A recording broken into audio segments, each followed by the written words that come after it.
Messieurs, bonjour. Merci de nous Bonjour. avoir rejoints pour cette journée du Data Center édition 2025. Nous allons profiter de 2 vidéos avec vous et on va expliquer tout de suite pourquoi, puisque vous êtes Cleansoft. Et je pense que le mieux, c'est que vous vous présentiez et que vous nous expliquiez qui est Cleansoft. Et ensuite, on attaquera sur les 2 sujets que nous avons à traiter aujourd'hui. Qui veut commencer? Bertrand, peut-être? Bonjour Yves, bonjour à tous, effectivement. Alors, juste pour me présenter, je suis Bertrand De Bruyn, je suis le directeur général de Cleansoft. Et pour dire 2 mots, et je laisserai Frédéric développer un petit peu l'origine de la société, puisque c'est Frédéric qui l'a fondée. Et Cleansoft, c'est une entreprise qui a à peu près 26 ans d'ancienneté et qui a commencé le début de ses prestations par du nettoyage d'équipements informatiques.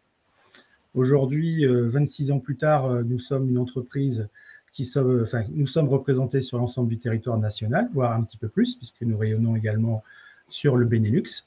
Nous avons 2 implantations, donc une en région marseillaise et une en Île-de-France dans le Val d'Oise. Et depuis ces 2 agences, nous adressons l'ensemble de nos chantiers sur le territoire que je viens de citer.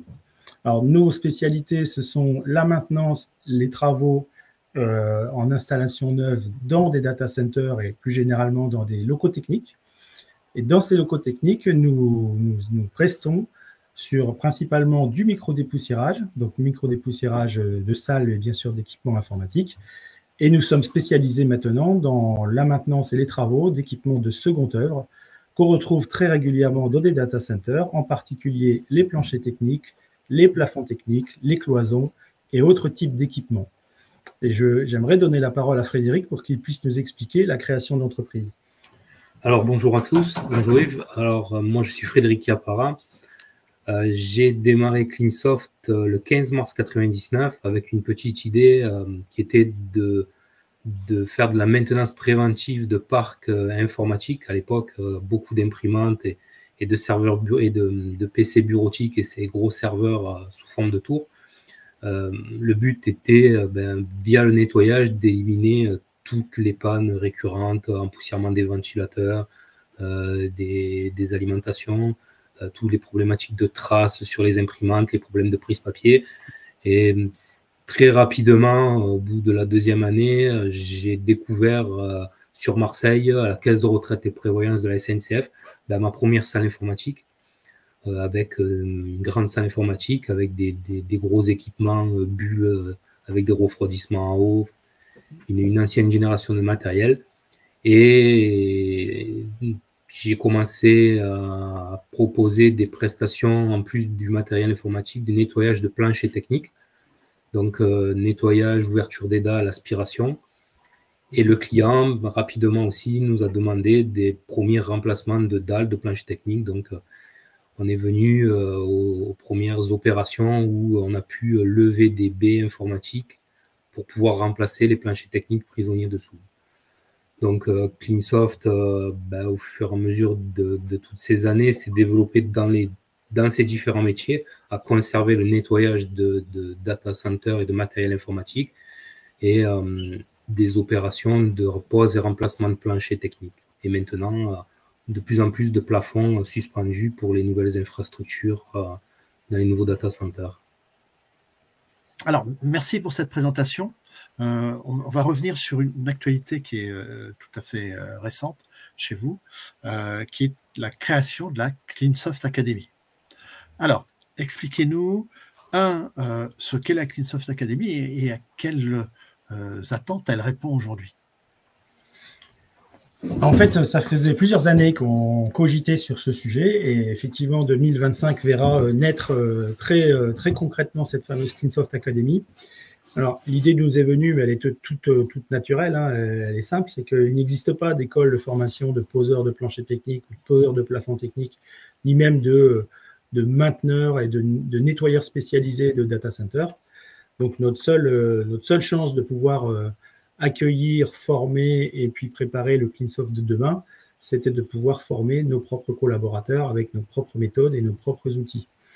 Donc, il nous a fallu quelques mois, voire même quelques années pour pouvoir matérialiser cette idée. Et cette année, on s'est enfin lancé. Donc, dans un premier temps, on a doublé notre surface de travail sur Aubagne. Et l'acquisition de nouveaux bureaux et de nouvel espace d'entrepôt nous a permis concrètement d'imaginer cette Cleansoft Academy. Donc, on est en train de la finaliser. L'idée, c'est sur une surface d'à peu près 120 mètres carrés, de reconstituer un data center ou un petit data center dans lequel on retrouvera tous les éléments techniques que j'ai cités tout à l'heure. Donc, évidemment, des planchers techniques, des plafonds, des cloisons métalliques aussi, parce que souvent nos hébergeurs nous demandent d'installer des cloisons métalliques pour isoler les différents espaces de stockage. Et tout ça, finalement, sera le terrain de jeu de nos futurs apprentis, nos futurs recrues, mais aussi pour pouvoir faire évoluer nos propres collaborateurs. Effectivement, dans le cadre de différentes passerelles métiers qu'on met en place chez nous, il est possible à un collaborateur de passer d'un savoir-faire en micro-dépoussiérage et d'évoluer vers un savoir-faire en travaux et en installation de seconde œuvre. Pourquoi? Parce que ces personnels-là sont tout à fait sensibilisés aux contraintes de nos exploitants, parce que tout le monde ne le sait peut-être pas, mais Cleansoft intervient toujours avec des équipements en exploitation, ou en tout cas très souvent. Donc ces contraintes sont connues par nos collaborateurs, et cette Cleansoft Academy va permettre de les faire évoluer vers d'autres métiers pour pouvoir répondre plus favorablement aux diverses demandes de nos clients, qui évidemment sont de plus en plus importantes et de plus en plus croissantes. Nous, on est à peu près une 60aine de personnes aujourd'hui, et donc ça représente quand même presque 40 techniciens à former, soit initialement, soit à maintenir dans leurs compétences, soit voire même à faire évoluer vers d'autres compétences. Est-ce que éventuellement, ça veut dire que également vous allez recruter? Alors tout à fait, Cleansoft se prépare à une forte croissance quand même, notamment au égard à l'évolution de l'intelligence artificielle, mais aussi aux annonces faites par notre président. Et on est très concrètement, directement confronté à de nombreux projets et auxquels il va falloir répondre, notamment sur notre territoire. Donc effectivement, c'est un double travail en parallèle, c'est recruter et former de façon à se préparer à affronter des grands enjeux de construction d'ici les prochaines années. Ce qui revient sur votre projet, mais d'une manière générale dans le monde du data center, c'est qu'on est sur des domaines. Alors, on reproche souvent au data center de peu recruter, mais en réalité, le recrutement, il se fait chez les partenaires. Et vous en êtes un exemple très concret. C'est-à-dire que ce n'est pas forcément dans le data center lui-même que l'on va recruter du personnel qualifié, mais plutôt chez des prestataires externes. Ça, c'est le premier point. Donc, il y a une vraie fourmilière d'emplois à créer et à continuer de servir d'un côté. Et de l'autre côté, c'est une absence complète de formation adaptée. C'est-à-dire qu'il n'y a pas de... Alors, est-ce que c'est lié aux spécificités de votre métier ou est-ce que c'est lié au fait que le data center, finalement, c'est trop récent pour que les structures classiques, on pense aux formations techniques que l'on peut avoir dans l'éducation nationale, etc., ne sont pas adaptées, ne vous connaissent pas? Moi, je pense qu'il y a un peu les deux. Effectivement, il y a, alors même si le data center, en tout cas l'environnement existe depuis un certain nombre d'années, il y a quand même une croissance qui fait que il faut que les entreprises s'adaptent pour pouvoir fournir du personnel. Et donc, on peut dire que c'est encore un peu récent comme activité. Moi, j'apparente ça un petit peu au développement de la fibre optique il y a 5 ans ou il y a 10 ans, où il y avait une pénurie de main-d'œuvre parce qu'il y avait un plan de déploiement de la fibre optique qui était stratosphérique. On a l'impression qu'on est un petit peu dans les mêmes eaux, même si quoique un peu plus modeste, mais ça ressemble un petit peu. Et effectivement, la particularité aussi de notre métier, c'est que nous ne sommes ni des électriciens, ni des climaticiens, dans lesquels il existe effectivement des parcours de formation initiaux et qui permettent à des entreprises spécialisées de recruter déjà des gens qui ont le savoir-faire. Mais chez nous, c'est un peu plus difficile. Les gens qui ont le savoir-faire, on les retrouve évidemment chez nos quelques concurrents, mais en réalité, il n'en existe pas sur le marché. Donc, nous, on va, dans nos recrutements, c'est aller chercher surtout un savoir-être, déjà, ça c'est la première chose. Et la deuxième chose, c'est des briques de savoir-faire dans différentes composantes de notre métier, comme ce que pourrait être la métallerie, par exemple, la menuiserie, où on retrouve quelques sujets qui, évidemment, dont on a besoin dans l'exécution de nos chantiers. Frédéric, je vais m'adresser à vous. Est-ce que les métiers que vous pratiquez peuvent devenir des métiers de passion? Parce qu'une des problématiques, c'est de faire venir des personnes qui peuvent être d'ailleurs de différents horizons et de différents âges, hein, parce que c'est pas lié à... alors, est-ce que ce sont des métiers de passion et quels sont les prérequis que vous demandez aux personnes qui ont travaillé avec vous et qui vont rejoindre la Cleansoft Academy? Moi, un métier de passion, moi, ça fait 26 ans que je fais ça, donc Oui. c'est aussi une passion. On voyage dans des locaux et dans des environnements qui sont fabuleux. Il y a le data center, c'est vrai, mais il y a beaucoup de locaux techniques ou de salles spécifiques, que ce soit dans le militaire, dans la recherche, dans des salles semi-conducteurs. On voit beaucoup de choses à Cleansoft. Le prérequis des personnes, c'est le savoir-être, c'est très important. Après, c'est des personnes qui soient vraiment passionnées du métier manuel, parce que quelque part, c'est vraiment des métiers du bâtiment, mais au niveau plus.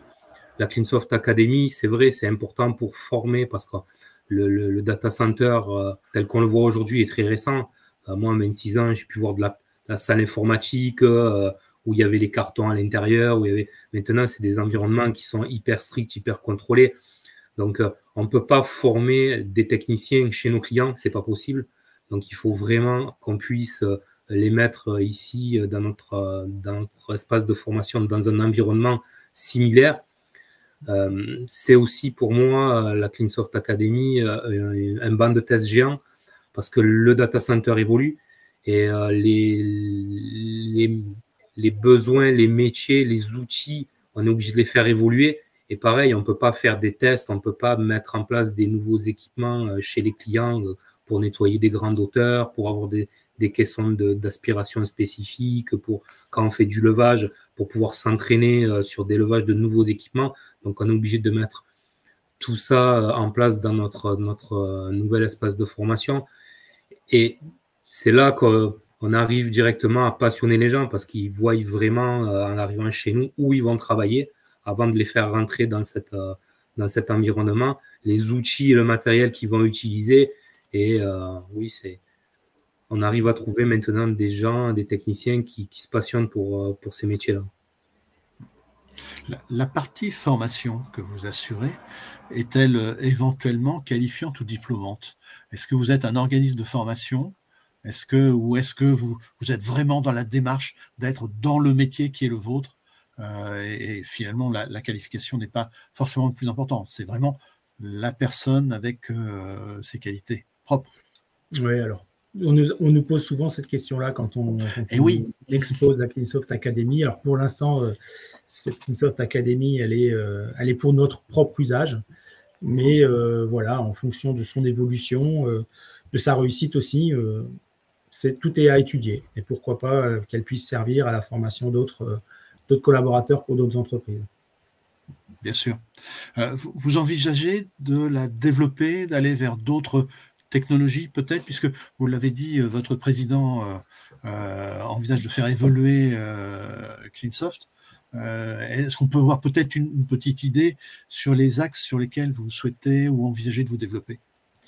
Alors, on ne pourra pas être très précis sur ce sujet-là, mais bien sûr. Mais évidemment, on a des axes de réflexion et des sujets concrets qui seront bientôt officialisés. Mais notre leitmotiv, ça va être maintenant de travailler sur l'efficacité énergétique.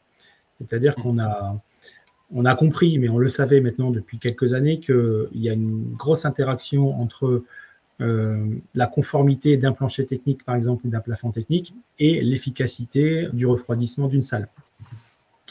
La seule chose, c'est qu'on n'a jamais réussi à le démontrer, puisque ça nécessite un peu de faire des mesures, éventuellement des mesures de consommation électrique, avant une intervention sur un plancher technique ou avant une intervention sur un micro-dépoussiérage, par exemple.